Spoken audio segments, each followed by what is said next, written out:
I want to welcome our four guests tonight to represent young advocates for sustainability.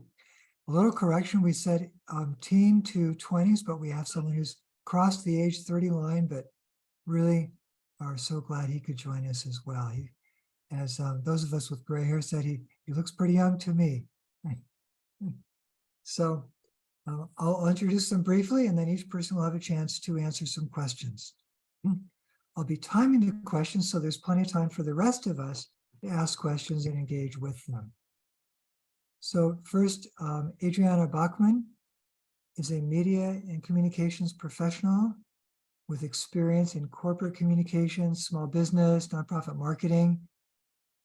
She moonlights as a climate communicator, freelancing for green lifestyle magazines and working with local organizations to inform people via her engaging writing and content creation. She is passionate about sustainability. She has served as the VP of Marketing with Arizona Sustainable Apparel Association. So I hope, Adriana, you have spoken with Rocky, or that you will after this, because we're talking about sustainability in that area. She volunteers with Sustainable Tucson as an ambassador of sustainability. So welcome. And now, before we go to your answering some questions, Ali Solan.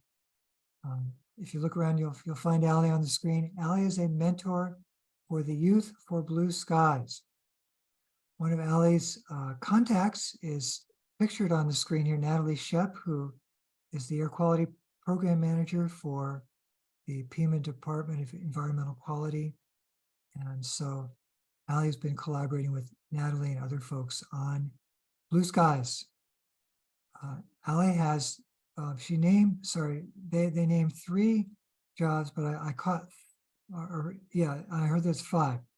Works for Arizona Trail, is an intern with Ironwood Tree Experience, and has many other wonderful things to tell us about as the evening unfolds. Garrett Weaver is an engineer in town. He works as a volunteer with the Tucson Climate Coalition and a coalition called Building a Resilient Neighborhood. Very savvy and aware of how to work with others of diverse backgrounds and interests. And then Rocky Bayer. Rocky got a BA in journalism just 2 years ago, working now as a journalist product manager.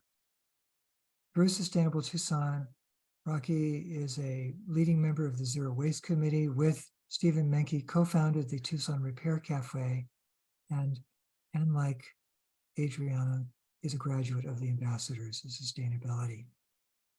We're going to have 2 to 3 minutes each to answer each of 3 questions, and then we'll open it up to the audience for your questions. I hope you'll write them down if a question comes to your mind.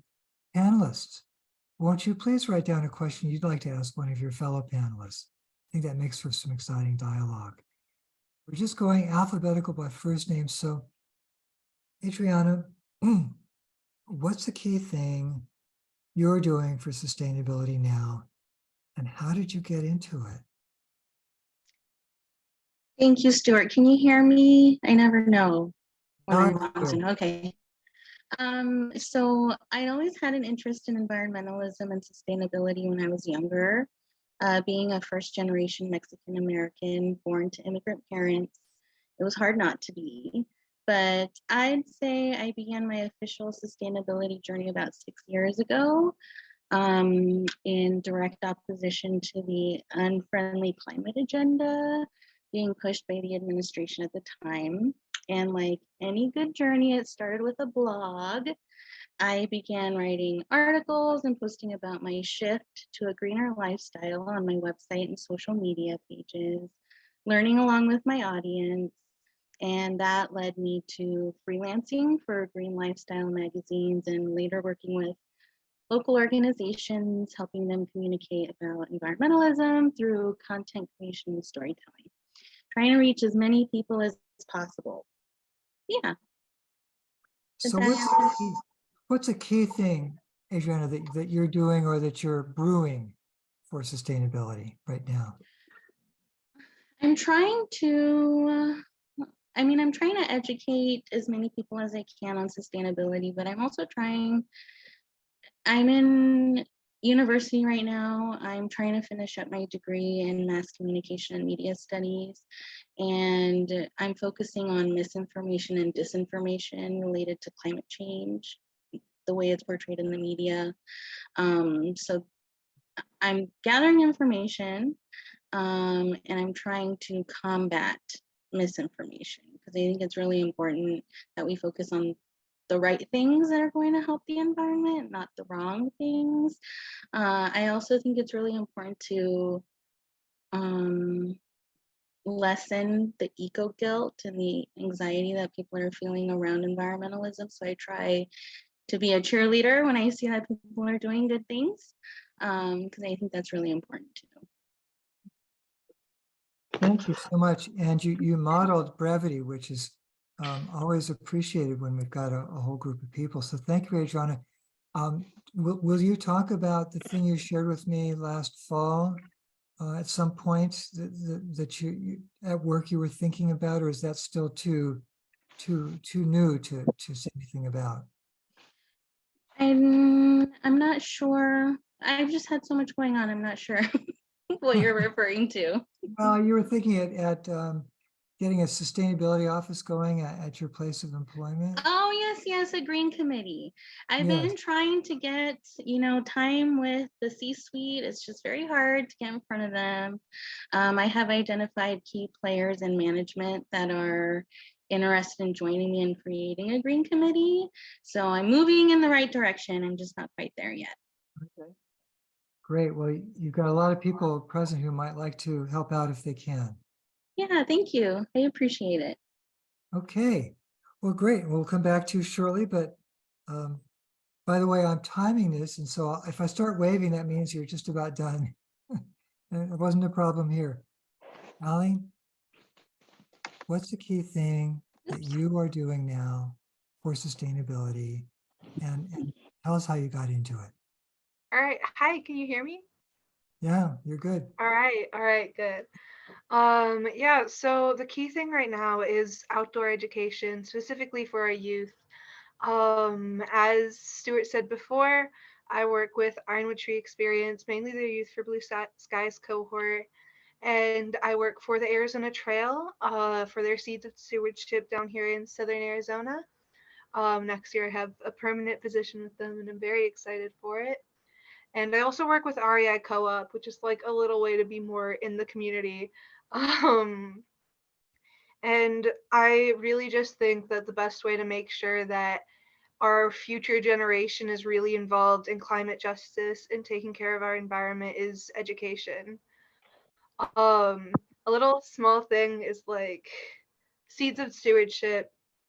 It focuses on the first memory of the outdoors that you have. So if you guys all think of the very first time that you realized, I care about the outdoors, I want to protect this place, I love the outdoors, and have that connection, that's what we do. Is we take that connection, and we don't have a normal interview process with our students and our interns. It's all just tell us a story about your very first love with the outdoors. And we choose throughout there trying to figure out which ones we could steward more, which ones would benefit from this, things like that. And I joined last year as a student with the Arizona Trail Association and moved up the ladder more and more so that I could do all of this, so that I could do environmental education. And I'm really in love with it, being able to see these youth change. I take students out on hikes and I see their connections with the Sonoran Desert change. The first hike with some of these, they go, why can't we go someplace with trees? And I'm like, the Sonoran Desert is just as beautiful. And guess what? It has trees. Whoa. Um, it's really beautiful, and it's good for the youth's mental health. It's good for any situation that they're in. It's really just amazing to be able to go out and be in the outdoors and hear all of these things and get to know yourself, get to know the outdoors. And the biggest thing is that not only does it help their mental health, but it helps the youth create a bond with the outdoors that is unbreakable. and they go to become outdoor educators and to become climate activists. So many students that I've had are off doing amazing things, painting jaguars with the Wilderness Society to give like solidarity for endangered species, doing all of these beautiful forms of activism. A lot of them pushing for protecting Chutuag, which I'm sure you guys all know what's going on there with the mines. It's really gorgeous. But yeah, pretty much just ATA, ITE, all the beautiful things.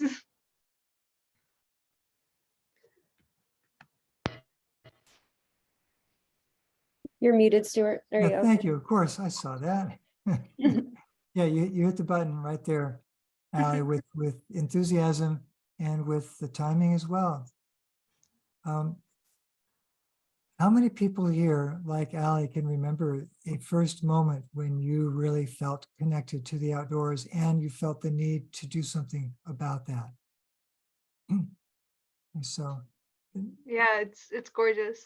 yeah, it really, what a way to touch.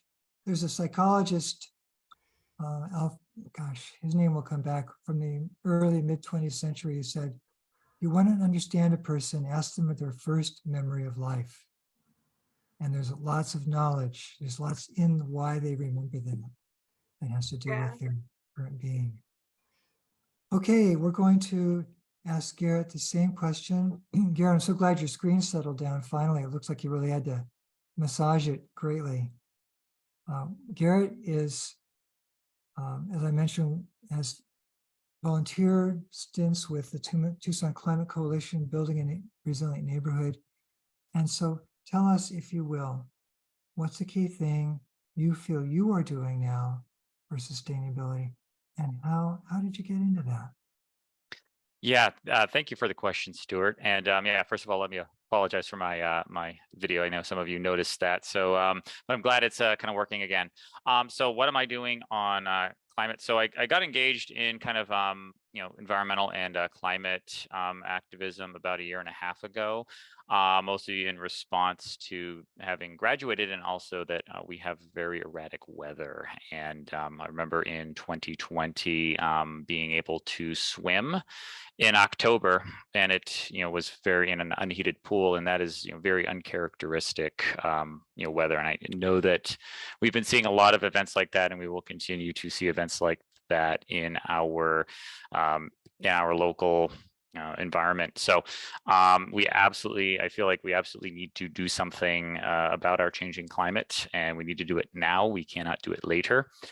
So some of the things that I've been doing, I've been focusing on reducing greenhouse gas emissions, and I'm focusing that at all levels, both nationally and both locally. And there's a lot of ways and a lot of things that we can all do. So I'm, in addition to being a member of Building a Resilient Network, I also work with a Citizens Climate Lobby.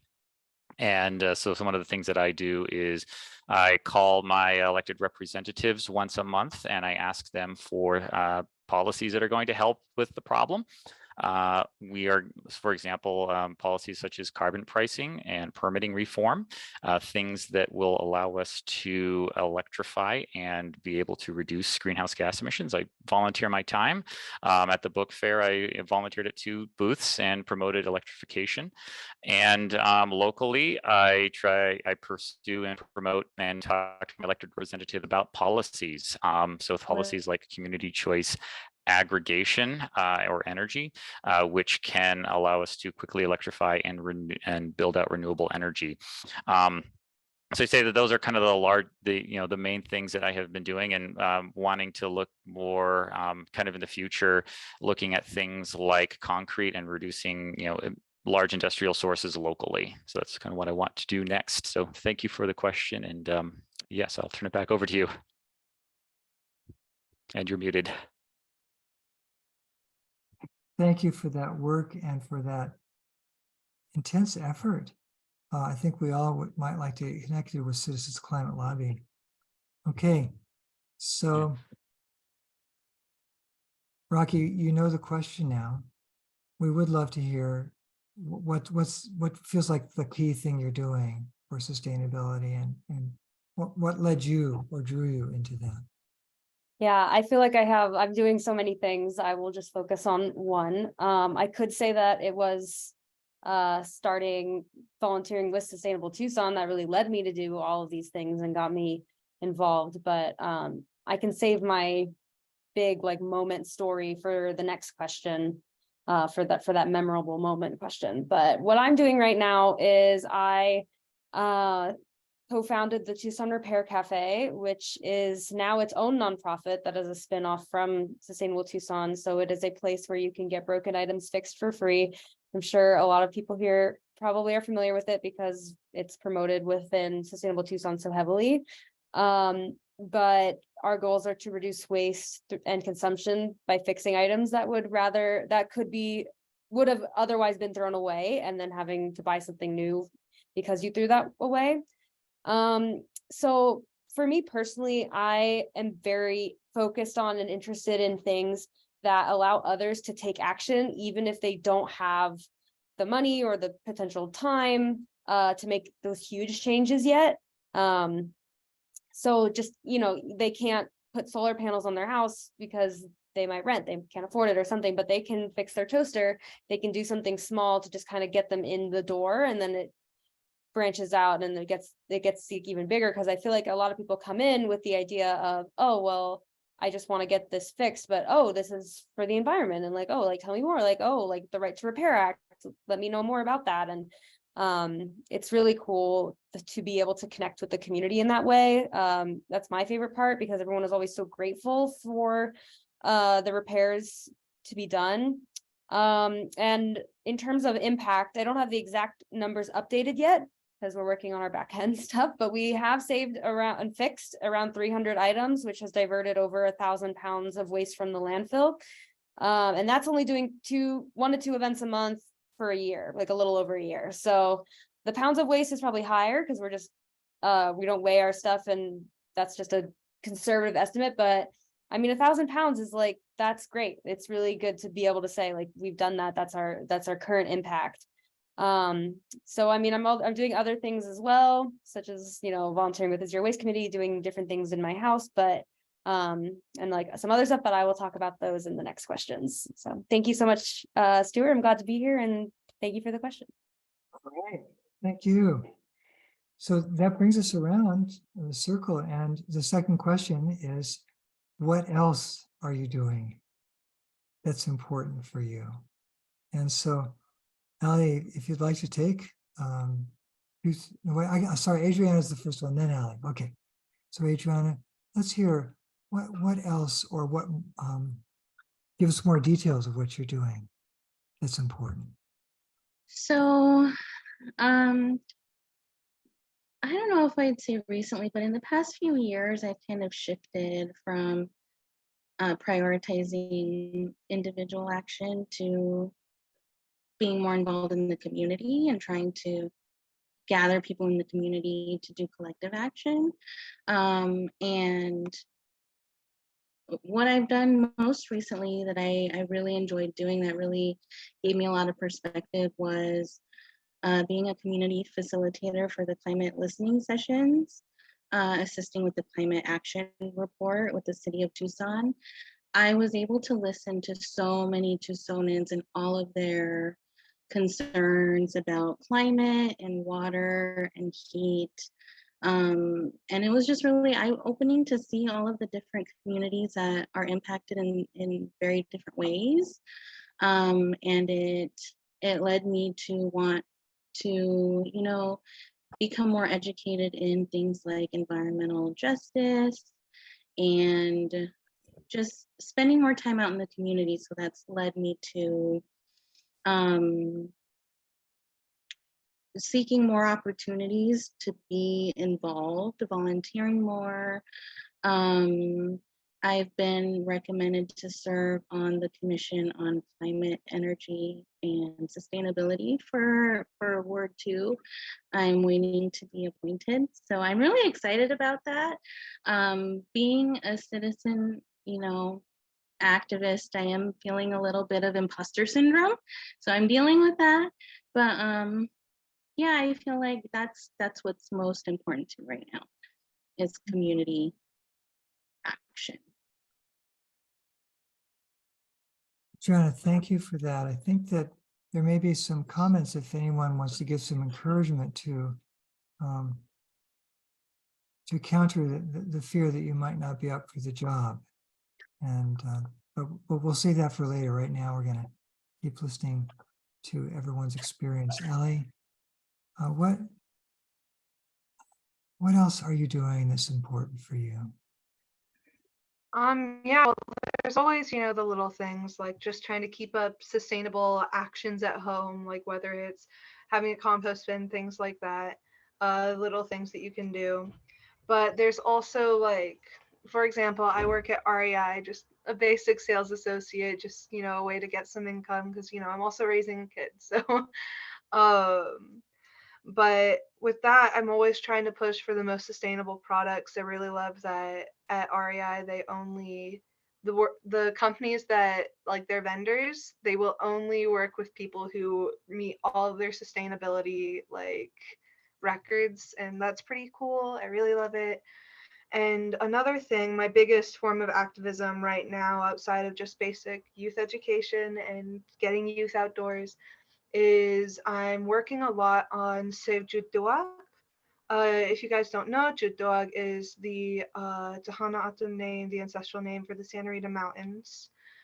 And I actually just won 4 awards at SARSEF for taking a project showing the levels of mercury and lead in waters both near and far from the mine on the Santa Ritas, like in the Santa Ritas.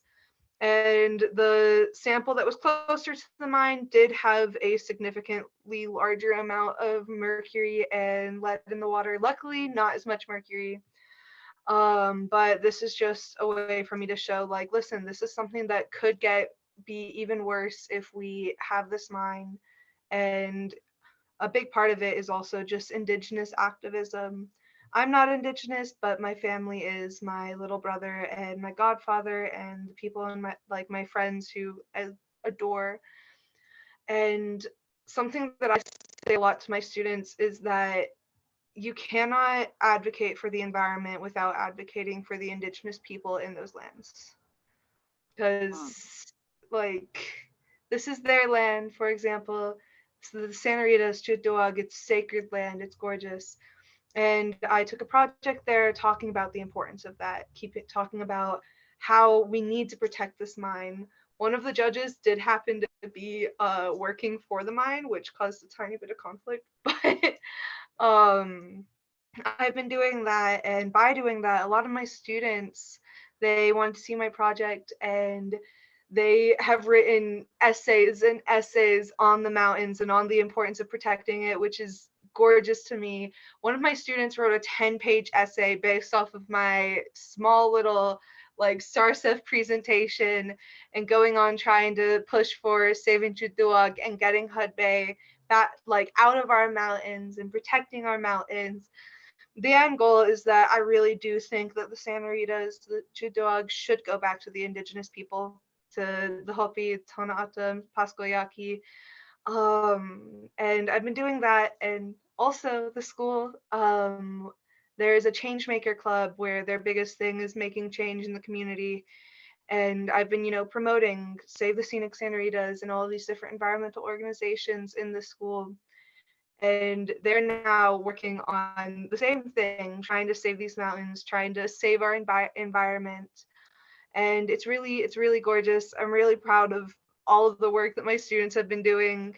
And I'm very proud of just, you know, my students in general, trying to get that activism out, seeing their activism.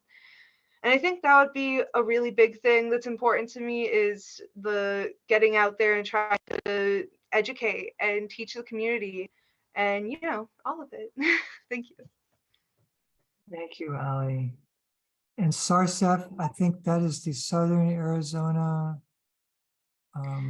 Yeah, Southern Arizona Science Fair. I didn't place, but I did get 4 awards that were like based off of conservationism and things like that. And it helped with income, which was pretty sick. But yeah, I was very proud of that. Yeah. Thank you. All right.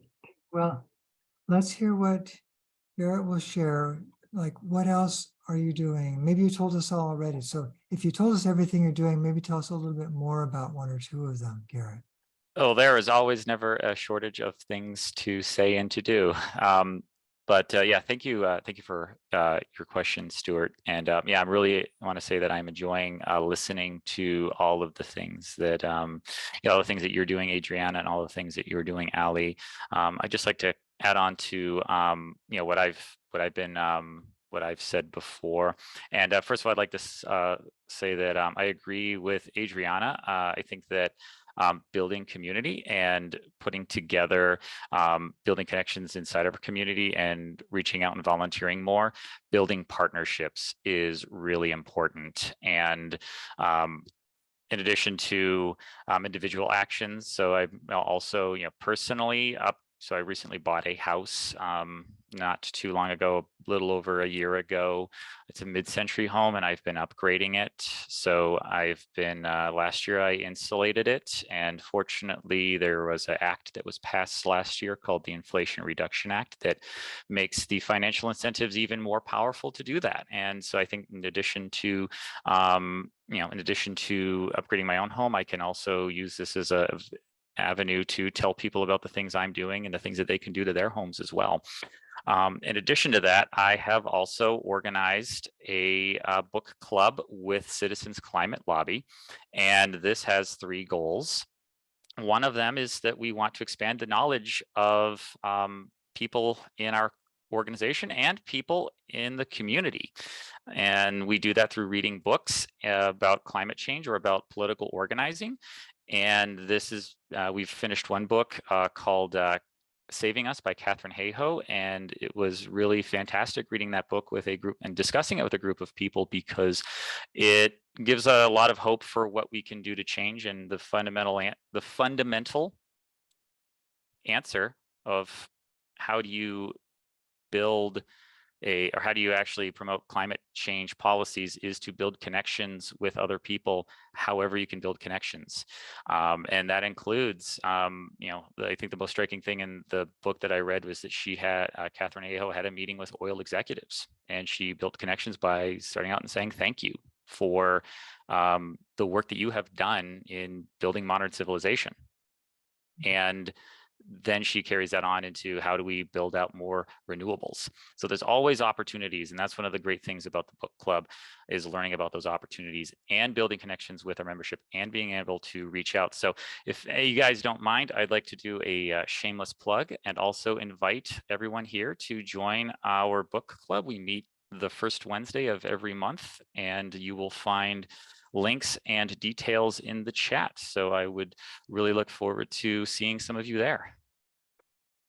Thank you. An activist in action here.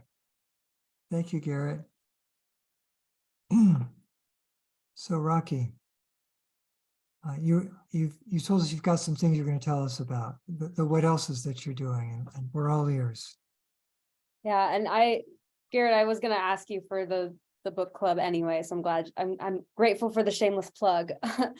So the first thing that I'm doing, you mentioned at the beginning that I had a job in product management. I actually recently just got a new job at UT Austin as a sustainability analyst and reporting coordinator. So I got a new job in sustainability, where I'm going to be working with their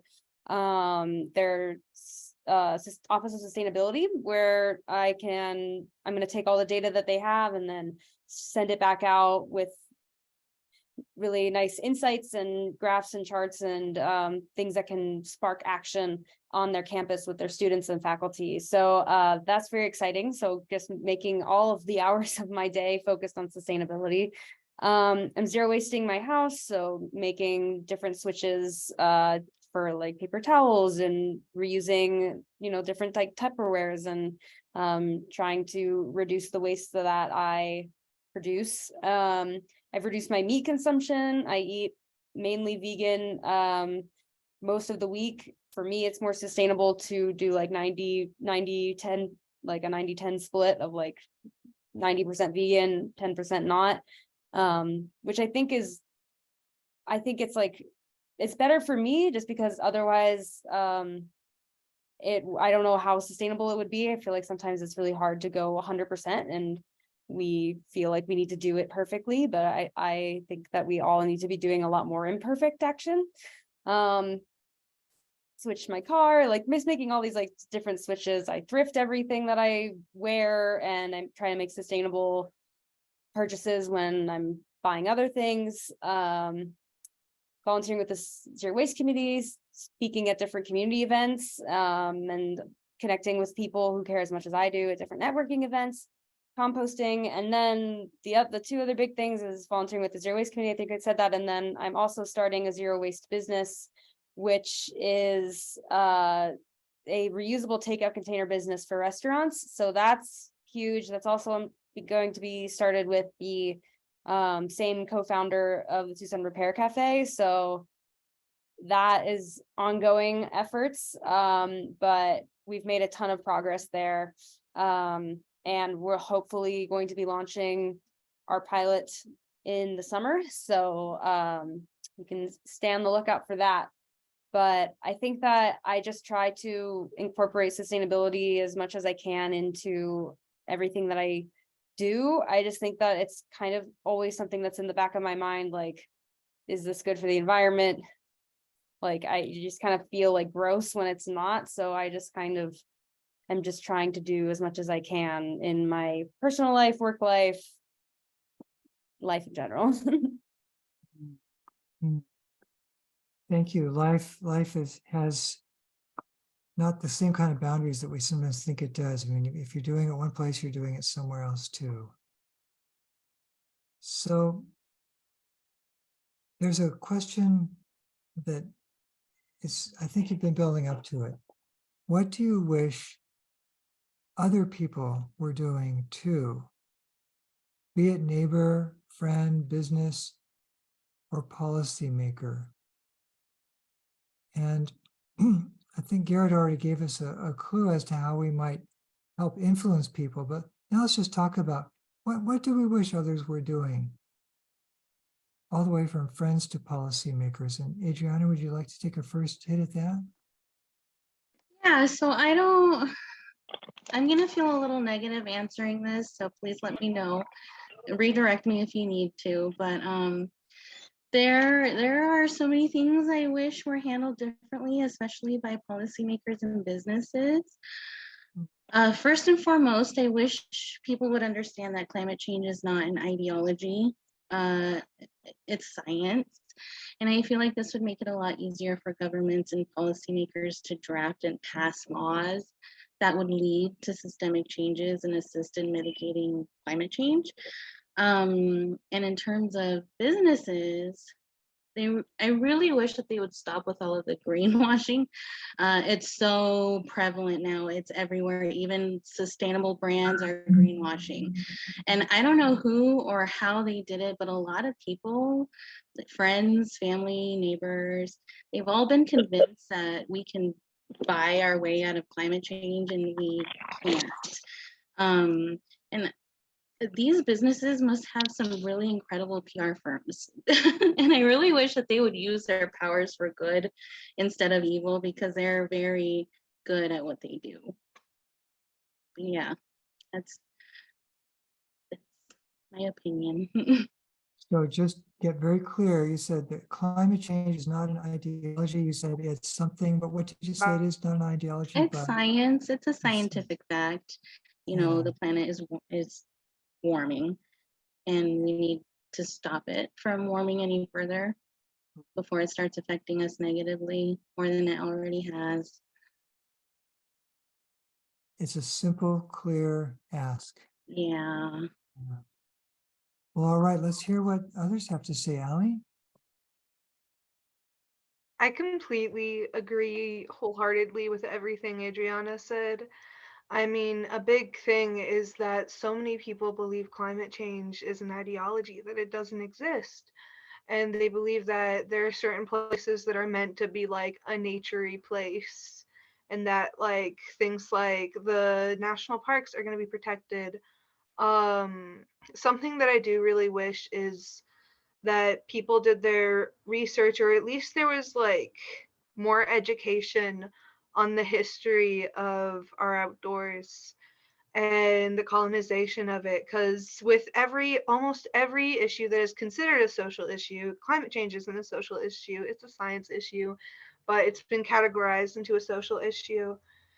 And all of it intersects. Redlining, racism, homophobia, everything intersects in the same way. Climate change intersects with all of it, and including like youth mental health. Like a big thing I've seen, I don't know if any of you guys have read Last Child in the Woods, but the lack of outdoor time that our youth gets really harms them mentally. And I mean, just getting outdoors in your youth, like even as a teenager, is a really big thing. And I wish that more parents had their kids going outdoors and more schools had more forms of outdoor education, because I've seen the way that it's affected people in horribly dark spaces and how beautiful the outcome is of getting those people outdoors. I have a lot of friends who have recently gotten clean and gotten over their addictions as teenagers, because I was like, hey, we're going outside. We're going on a couple hikes. You're going to go outside with me. And it's been really beautiful. It's been really beautiful. And I also agree with greenwashing. It's horrible. There's so many companies where I'll have friends talking about, yeah, I'm buying from the sustainable brand. And I'm like, is that sustainable though? How sustainable is it really? And it's a big thing, along with I'm just trying to get more people to do little things like composting, trying to do zero waste, trying to do their best to like lessen the waste that they're using. And yeah, I'm pretty much just gonna echo everything Adriana said. I really agree with all of it. And just more education, more teaching, because a lot of the climate related issues we have were born out of colonization. And I know that can be controversial to say. A lot of it is going to be considered controversial in the like world of politics and whitewashing.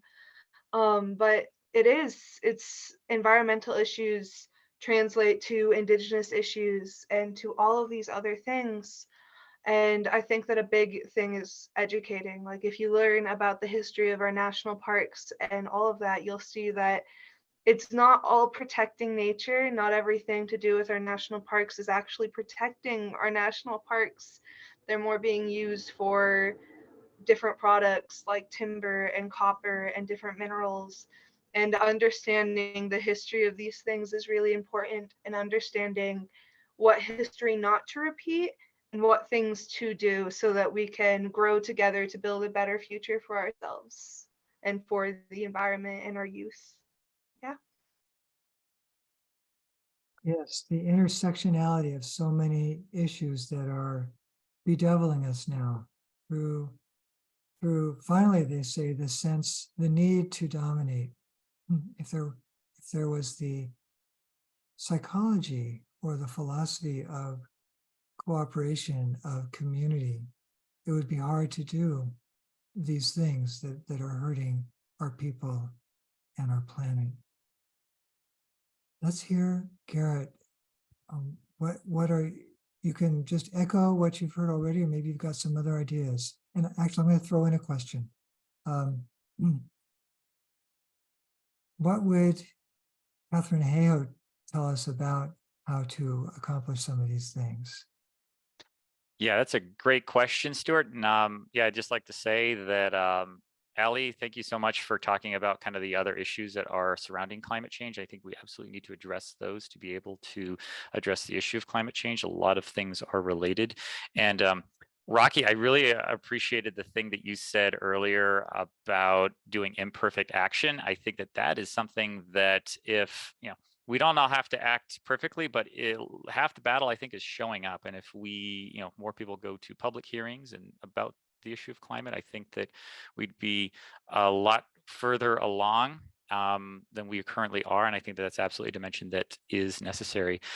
So what Catherine Hayhoe would say in Saving Us in from her book Saving Us, to try and is meet people where they are at. So she often talks about, and Citizens Climate Lobby often talks about what are called the Six Americas, and that's around there's a spectrum of belief on climate change. There are people who are alarmed, and I'm sure many of us here are alarmed, and you have people who are doubtful and dismissive, and then you have a whole spectrum of people in between, and they all have different concerns. Some people are ignorant of the topic, or they ignore it, and some people are familiar with it, but they don't think that it's going to immediately impact them. And so so what she advocates for and what she recommends is meeting people where they are at and asking them about their situation and understand what their concerns are. So for example, we have actually talked in our last Citizens Climate Lobby meeting last Saturday. We had it at Himmel Park outdoors. We had kind of a Q&A session about, hey, how would you talk to someone in various situations? And one of the we role played a little bit, and one of the situations that we kind of came in that we talked about was somebody saying, I am an oil industry worker. How do, what would you say to that person? And, there's a lot of ideas out there that, we talked about in our chapter, which was that, you could ask, well, hold on, how old is this person? Are they, 55? Because oil is not necessarily going to go away immediately. If they're younger, well, there's a lot of opportunity. You could tell someone in that situation, there's a lot of opportunity in electrification. You can become an electrician. You can ask them. You can ask them where and what they are.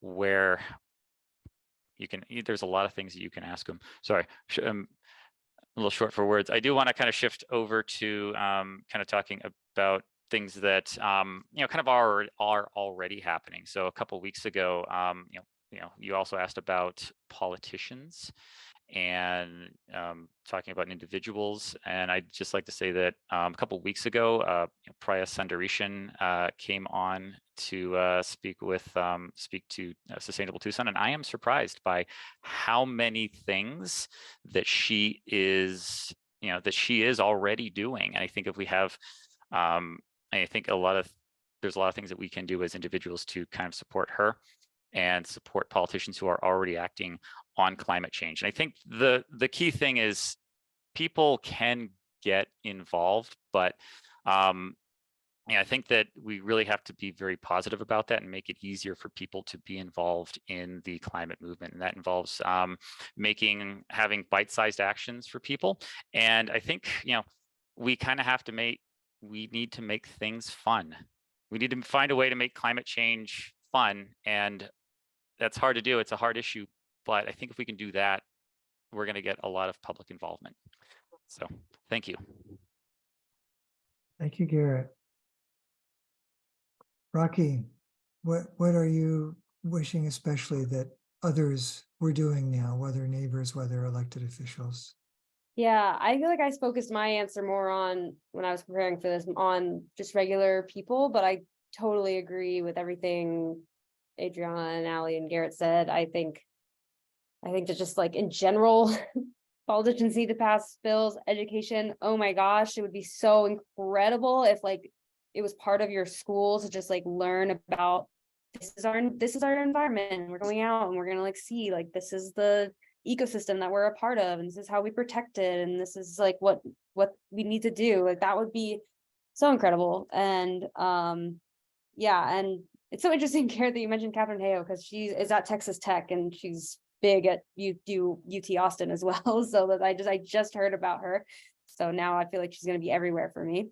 But the biggest thing that I wish people were doing was simply walking down the path towards sustainability, and hopefully doing it as fast as they can. But everyone is hopefully at their own pace, but making those small switches each and every day. So for example, walk down the path towards zero waste by making a switch with your paper towels, like using the reusable paper towels, get closer to plant-based by doing a meatless Monday. Like it's so it seems so simple, but I also feel like there's so many people who just aren't doing anything at all, that if everyone was, I really do feel like we're like that imperfect action, if everyone was doing something, then we would just be getting closer, and we can be picking up speed, helping others, getting other people involved, and then getting there as a society, because then you can start doing bigger things. You can start getting solar panels, or getting an EV, or just getting a more gas conscious vehicle in general, or actually eating plant-based a ton, or like upcycling a ton of things. And I think that saying like you need to be 100% perfect, all these things is very it puts people off. And I think that fear of perfectionism is like very hard for people to get around, and they're just like, well, oh, I can't be perfect at it, so there's no point. And that's not true. There is a point. And I think all of us here have made it pretty far down the path because we're volunteering and we're watching things like this and we're engaged in that way, but there are a lot of people who aren't. So I really wish that they would be just aware of what needs to be done, and then not feeling so paralyzed with hopelessness, because I also feel like that's a thing that these companies have done, like, oh, so there's no point, so like now you just have to keep buying our products and keep staying on gas because it's fine. And yeah, it's that greenwashing thing coming back to it. There was a greenwashing ad that has been playing for when I'm watching stuff online from Cascade. It's like, we are like, you can run your dishes every single day with Cascade, like do it every single day, compared to, well, hand washing your dishes and soaking it in the sink, but no, like run your dishwasher every single day, use all that water. And it just, oh, it's so frustrating. Like it's just very sad that companies do that. And I think that's just kind of like capitalism. Like I feel like I'm starting a business because it's like, if you can't beat them, join them. Like I want to beat them, but right now I'm joining them to try to help people make the switch. And I think that there's a lot that businesses can do and are doing to make themselves more sustainable. But I just think that there's a lot of work to be done. So I think everyone just needs to go. Like we just need to get to that point. And I do see, Stuart, there's a question for me. Did you want me to answer that now, or should I wait? I was just gonna say, we are at that time that I told Paula, I hope by now we would open it to the audience. And I've got one in the pocket.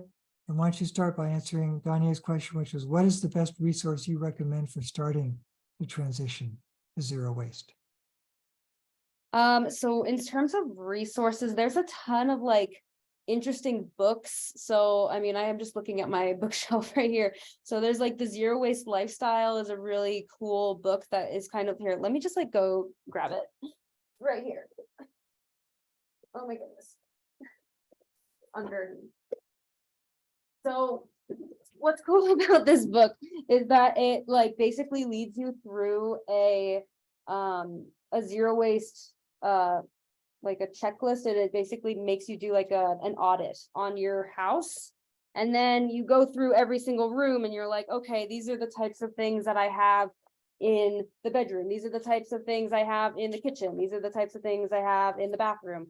And you go through all of the trash cans in your house, and then you weigh them so you know how much weight of stuff you're putting on, and then you make a plan to reduce it. So like, where are these items coming from? Like what is it that I'm doing that's creating a ton of waste? So for me, my biggest waste that I produce is takeout waste, which is why, as part of the reason why I'm starting this takeout container business, because I am just like, I really like the convenience of takeout, and we've done studies with consumers in the area that are, saying, oh, it's like great, and I really like to not have to go to the restaurant, and like it's very convenient, but it's so wasteful.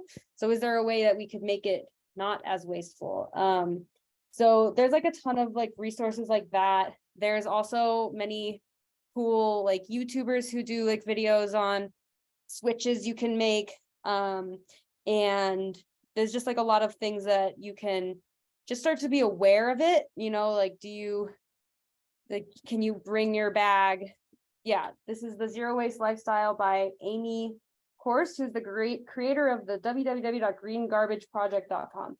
It's actually kind of cool because they reference I think it's this book. I've read so many books, but they reference a study in this book that was done with the local landfills, this is like a national book, but they referenced a Tucson landfill, it was a study done by an old professor at the U of A, talking about like garbage and how it doesn't break down, like it's just entombed in the landfills, and that's just like not, it's just like throwing things away is just not how you're supposed to do it. But it was interesting to be like, oh, that's right down the street. So yeah, there's just like a lot of different things, but I think you just kind of, you can even start with this, a simple Google search, and yeah, just like be aware of the things you're doing. And then the last thing I'll say on this is that there are also people who have done really like viral things. So like a guy who made like a whole outfit out of all the trash that he produced recently. He was just like walking around like a giant trash man, and he's like, this is all the trash that I've made.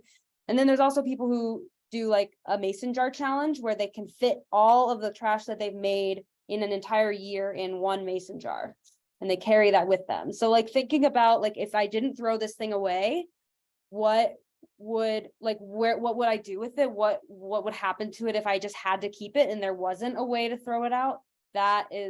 It really kind of shifts your mindset of like, it's not like throwing it away doesn't mean it's gone. It's just somewhere else. Rocky, thank you for that book and all those ideas. I see Paul's got a question, but first I just want to see, does any of the other panelists, do they have a resource?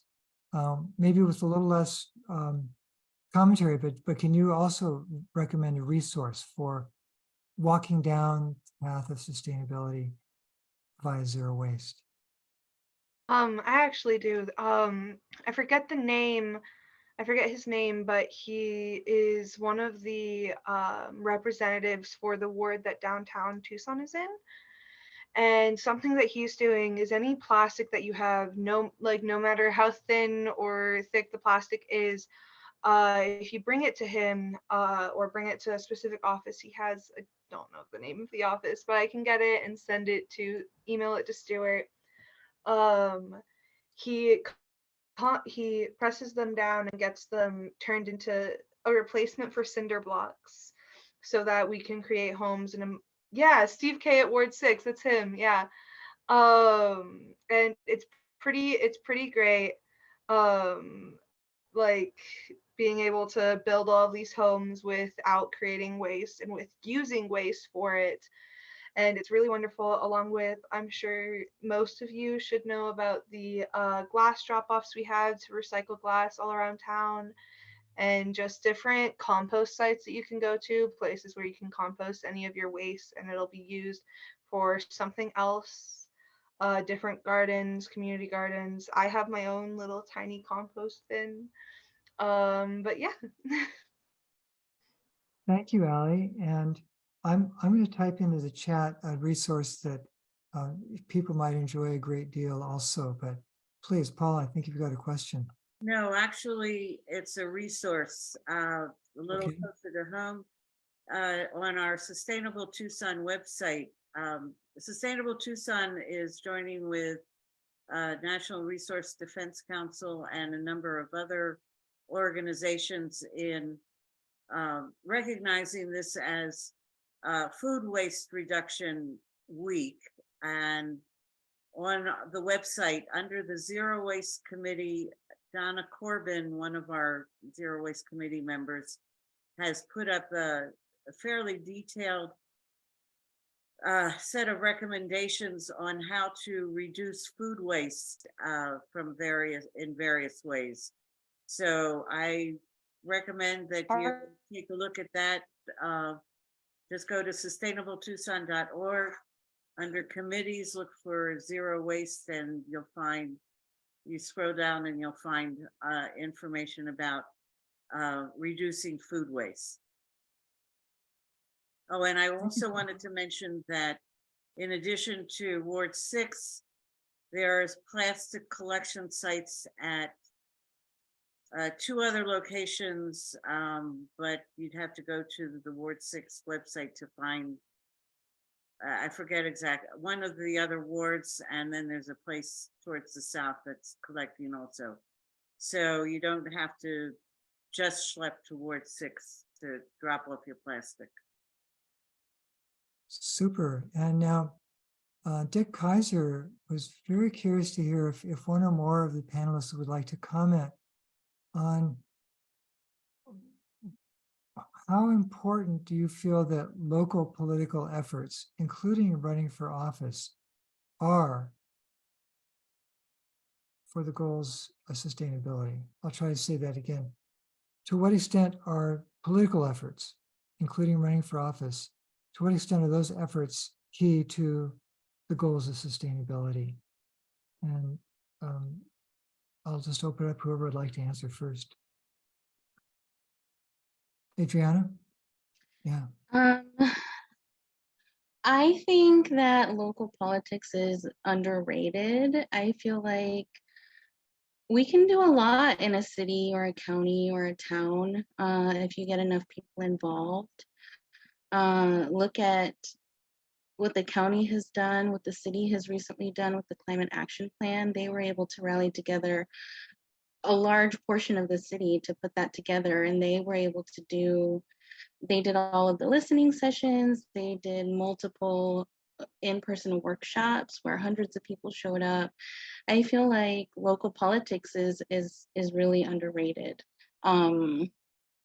Steve Kozaczek is, I think I read somewhere that his collaboration with Bifusion is like the first one at this scale, and it's just one ward. He started out with Ward 6. So I feel like there's a lot you can do at the local level. Right. Any, Allie, it looks like you might have a thought on this question.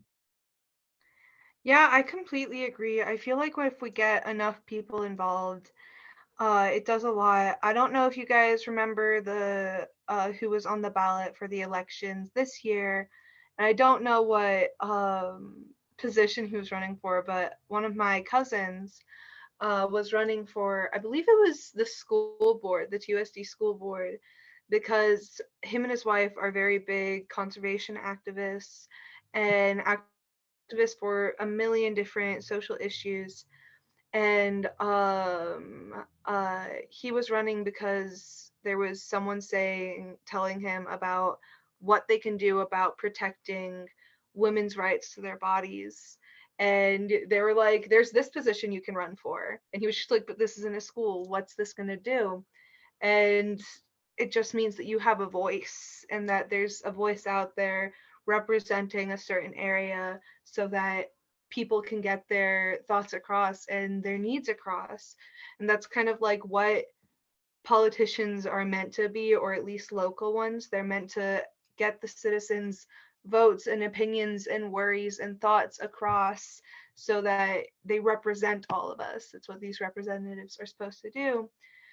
And I feel like if we got enough political action for different climate issues, it would work, even in just a small town, and that could always influence other places. And the more influence there is, the more work in the community, whether it's on a political scale or not, the more work's being done in general. And making even little policies and little actions will help in the long run. And so I really believe that political action is vital, and get whether it's just representatives in Tucson or even up in the Oval Office, to get this stuff done and to be an advocate for climate change and for queer folk and for BIPOC groups and for women and all of these different groups and all of these different things. It's vital. It's 1000% vital. Thank you. Now, have any of the panelists thought of a question you'd like to ask of another panelist?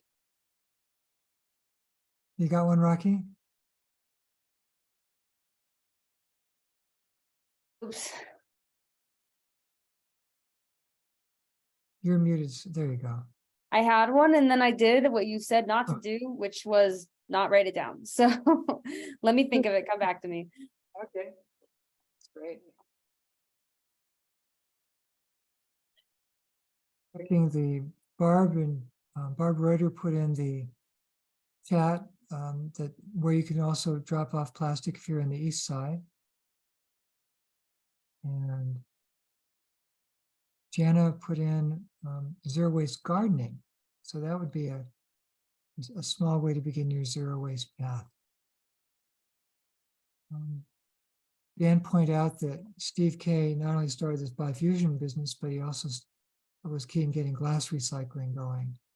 Now there's a few bins around where you can carry your glass. It's always a question of, you don't want to drive your car 5 miles to put 2 bottles in to recycle. You're kind of defeating some of the point of recycling. But if you're going that way anyway, take that box. Might be a year's worth of bottles. Let's see what else we've got. Adriana, great. Another place to collect plastics on sort of south part of town. So this is a good bunch of resources in the chat box.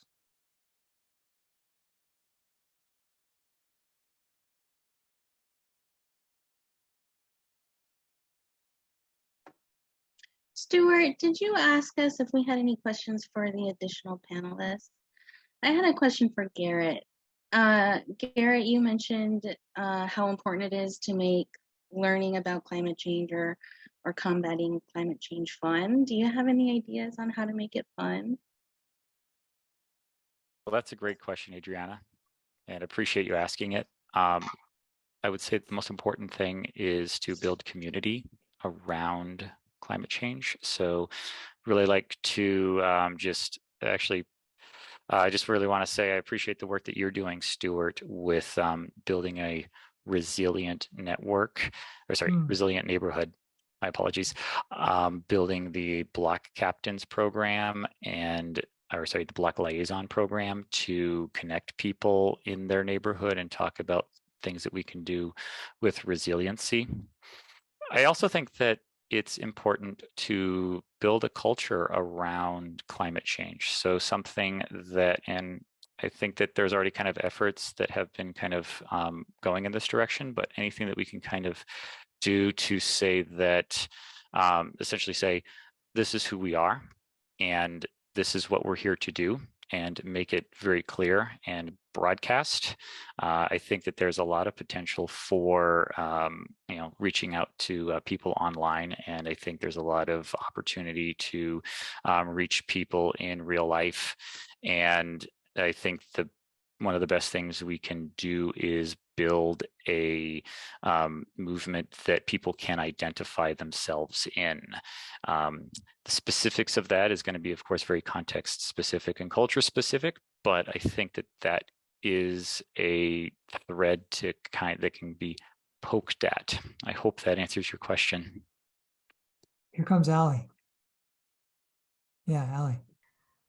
Yeah, and I think another thing building off of everything would be like getting this information into schools. I know they've talked about education a lot, and I know that Rocky was talking about, wouldn't it be cool if we talked about climate change in schools? And I know that some schools have little classes for these types of things. But I think that there needs to be more like required action for actually understanding what's going on in our environment. Something that we do at City High, which is the school that I go to, is we do collect the plastic and the glass. I don't even have to bring them to any place. I just take them over to school and leave them there, so that we can build together as a small community, as a little high school, to do this. And yeah, just getting more action done in schools, because the youth are, the future of everything going on in our world. So being able to give further education and further understanding of climate change in our environment and what we can do is really important. It's really an important thing to be teaching our kiddos about these things. Thank you. So Rocky, you were asking about one more question. Or did you have something more you wanted to say first? I had a different question for, I think, Adriana, but Go ahead. there was also that question. I think you were the one who mentioned climate misinformation, right? What do you think we can do to combat that, either with just in general, or with potentially people that we see posting climate misinformation? Because at my previous job, I was a journalist, so I did misinformation research. And on like a general level, not specifically focusing on climate misinformation, but I mean, I could talk a lot about that, but I just want to hear like what you think specifically about what we can do about climate misinformation. So I'm still trying to figure that out. Some of what I've heard or what I've learned is that, you know how a lot of people do debunking, like they'll state a misinformed fact and then debunk that. I've heard that that's not really a very effective way to go about correcting misinformation, because people with our short attention spans, a lot of times they'll just stop reading at the wrong fact and they don't move forward with reading the correct information. So I feel like steering away from debunking certain things and just sharing the correct information is a good way to start.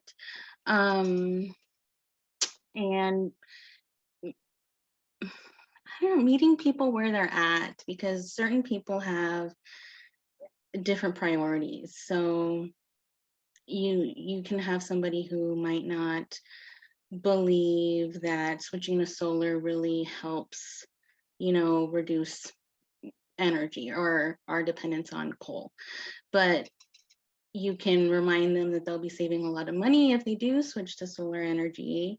And that's where you get them, is with the money savings. So there are a lot of different ways to go about it. I'm still learning about it and studying it. So that's something that I'm really interested in. And disinformation has been really bad recently. I mean, I've just been noticing it a lot more in the news, especially around this idea that climate change is an ideology. People are hooking onto that and they're sticking to their guns saying that. And I think that's really important that we shake off. We need to shake that off. So, I don't know if that answered the question, but.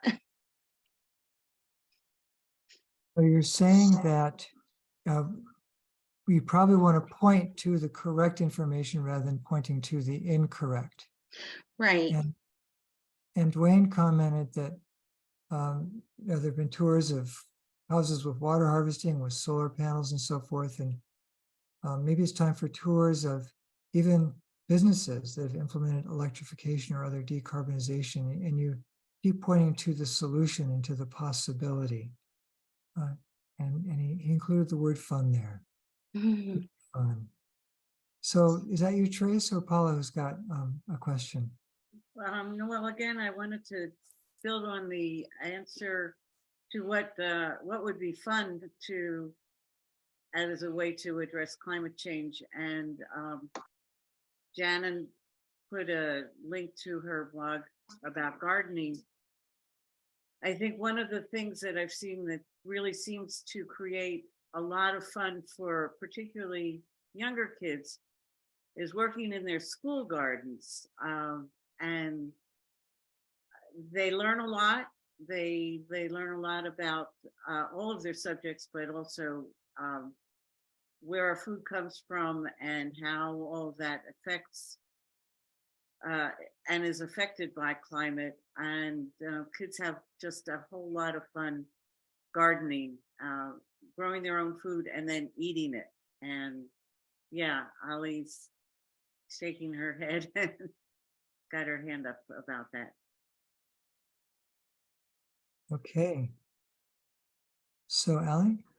Yeah, I 1000% agree. We have something called we have Desert Youth Gardening at City High and different classes there that we do these things, and we try to make like outdoor education fun.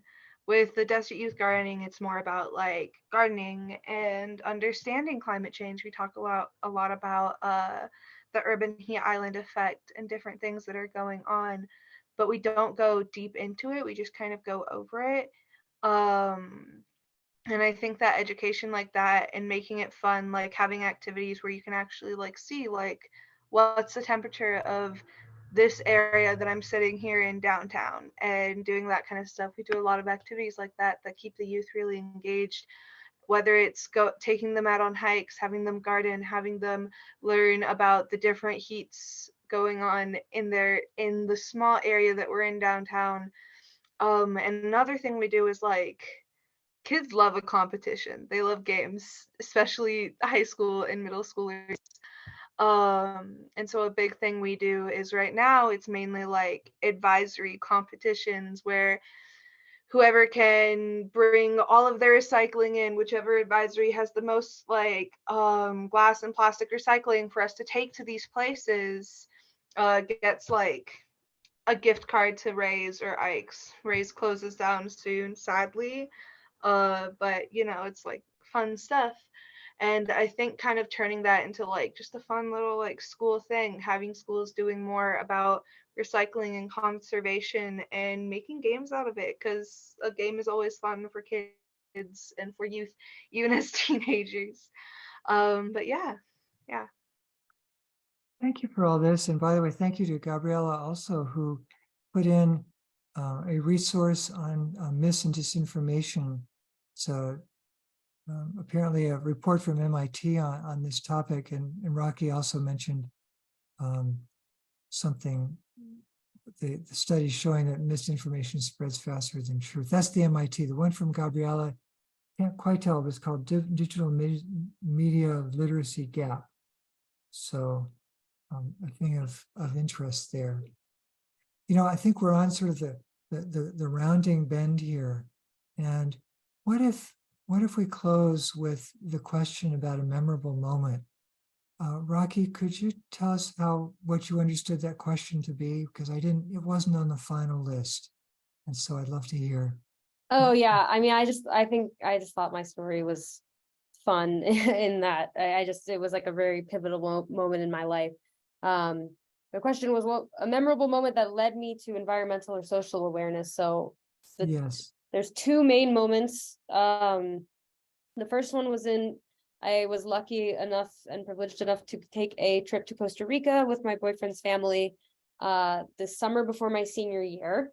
And we went on a monkey tour, which is just like we went on a river, which had these high reeds and trees growing around the river where these monkeys lived. And the tour guide he called himself like the monkey whisperer or something. And, something weird like that. And we get on this boat and the tour guide calls the monkeys over and he is like feeding them bananas and oranges and then all the monkeys are going insane. They're crawling on our laps. They're like getting on our heads. They're just getting all over the boats. And the tour guide made a comment. He's like, well, you're lucky that you picked my tour group because like the other tour guides don't do this but so you're lucky to be with me. And obviously the other tour guides didn't do it because they didn't want the monkeys to become dependent on humans for food, which is just like, I don't know. I feel like that's like a thing that don't feed the wild animals.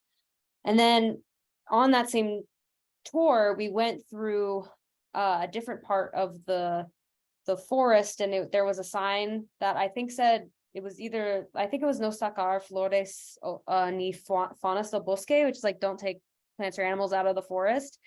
And the tour guide reached up and ripped a palm frond off of a palm tree and then started like turning the leaves into like little grasshopper figurines. And he placed one in my hand. And I just remember sitting there looking at it and wishing that leaf had stayed on the tree. And of course, at the same time, another IPCC report was just released. And I just like read that when we got back to our place we were staying, and I just kind of broke down, and I was like really upset. And I just felt so disgusted with how that person exploited nature to make a living. But that's like, he's making a living, but that's kind of like what everyone is doing, exploiting the earth to make a living, to live, to, just doing kind of the same thing. I'm just like this grand scale, it's everywhere. So I knew that I wanted to do something then and there. But because it was my senior year, I couldn't change my major. So I wanted to do like environmental reporting. So I did a story at the Daily Star on the border wall construction and what it was doing to water in the borderlands. And it was like, they said that there was like multiple places where like animals and like birds and fish and all these like creatures were relying on the water, but at a point, if the water table got too low, like the lake that we were at, it would just drain. So it was just like it's just like this horrible feeling of disgust just kind of welled up in me, and then I just was like, I have to take action. I mean, I feel like it was also a while of climate like anxiety and like inaction, and then I from that had to take action to get out of that. Wow, hard hitting. Rocky, you went to Costa Rica, is that right? Yeah. Yeah, our Rethinking Plastics campaign got started in a similar way. One of our members went down there on a little family vacation, and he saw plastic in all the waterways and on the coast, and he was so disconsolated seeing that, and that led to a whole campaign that we did as a result. We've got just a couple minutes each because we're close on the clock.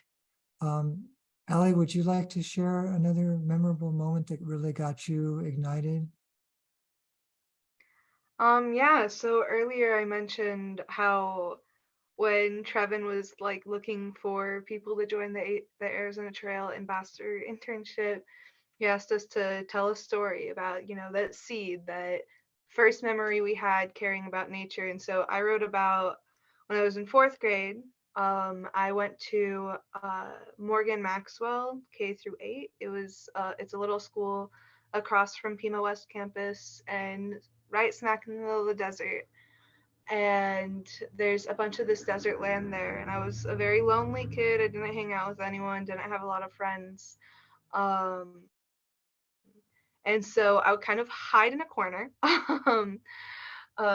And it was like the corner of the football field, and there was all of this desert, and all of the kids there just kind of like left trash lying around everywhere. So one day I brought a little trash bag with me to clean it all up so that, I'd have a nice place to sit in. And the next day there was more trash there. And I noticed that it was further off in the desert, like past the school gate. And, little 8-year-old me was really upset about it. So I tried to start a naturalist club. And I had a whole flyer with talking about how we could go on field trips, going outdoors, and have a school garden and do more conservationism. I did not know what that word meant back then, but I used it. And I brought the flyer to my principal, and she saw the word naturalist spread like big and green, and her first thought was nudist. So she wouldn't let me have the club. And I was really upset about it and continued to do stuff on my own later on, which, using that story, talking about that first experience, realizing that I wanted to do something for the environment led me to ATA. So it's a funny story, but but yeah, that would be the first time that is in my memory, at least. Yeah, you were a leader at an early age, and you haven't given up. Garrett. Well, in July 2013, my mom was moving, and I was, July is a terrible time to move. 2013 was especially bad time because it was the first time in my memory. I have lived in Arizona, Southern Arizona, all of my life. Grew up just southeast of Tucson, and it was the first year in my memory where the temperature got to 100 degrees by 8 a.m. So it was we had a high pressure system come in, and realized that those events are now happening quite frequently. So we have been fostering this situation for decades, and it's coming to the end. It's time to pay off. If we've been withdrawing, it's like we're withdrawing from an account. The interest payments are now coming. So I'll go with as absolutely something that we need to act on. Climate and our greenhouse gas emissions is something that we need to act on because it's affecting us right now. That is a wake up moment. 100 degrees. Adriana, did you have one you wanted to share? I have a memorable moment of the first time I learned a lesson from nature. I think I was like 6 years old. We were in California visiting for the summer. A friend and I were walking along an empty riverbank, and I slipped. And this big ugly rock slipped with me, and it broke at the bottom of the riverbank.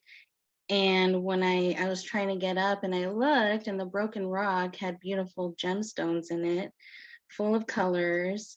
And that made me, that was the first lesson I learned from nature. Don't judge a book by its cover. Don't judge an ugly rock by its outside. It could be gems on the inside. And just all of the little lessons I've learned from nature is what's inspired me to move forward and trying to protect it. What a beautiful story to end on. Thank you. And some encouraging words from Dick Kaiser, who left just a few moments ago. He just said, thanks to all who came tonight. And to the panelists, he says, I hope you will continue speaking the truth in the public whenever possible. So that there's an invitation from an elder to some young voices advocating for sustainability. We are grateful for your enthusiasm, your vision, your willingness to learn and to teach. If you're lucky, you'll keep doing that all of your life.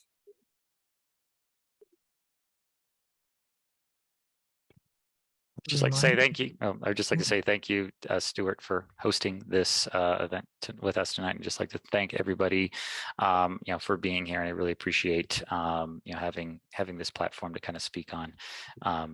And I really appreciate Rocky, Adriana, and Ali, the things that you've said tonight.